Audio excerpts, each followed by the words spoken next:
So currently I'm working on a project in St Werburgh's in Bristol.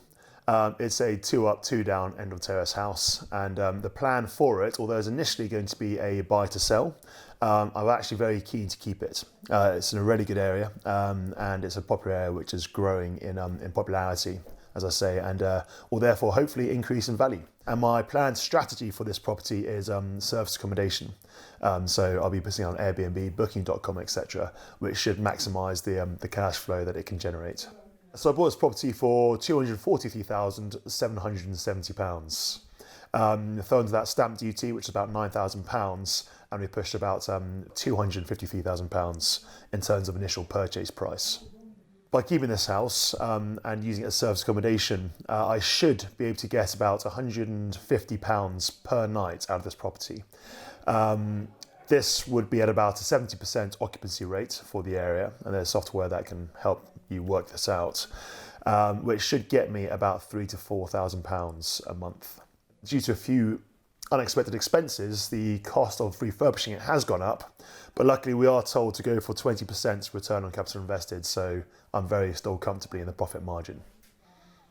This is my first self-invested project, and as a result, I was very keen to learn on the job. So instead of handing it over to a builder, which should be outsourcing, which should be a much more efficient way of doing it, I decided to back myself and try and do this myself and manage it.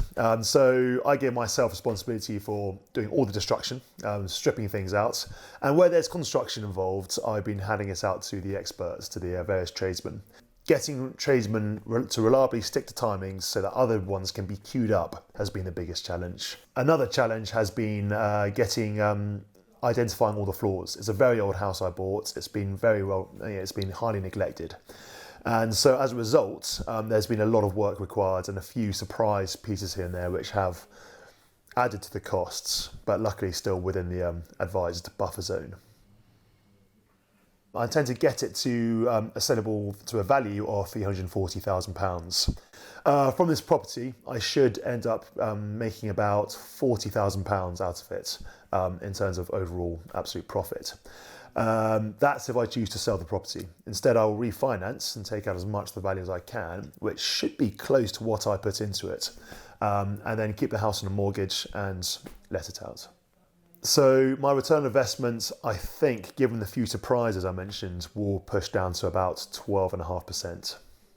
Started off at 20%, but clearly there's some fun to be had. You can tell I love sharing information on property because it is what works. If you want more in-depth information, consider the mentoring program. If you hop onto our website, you can read all about it.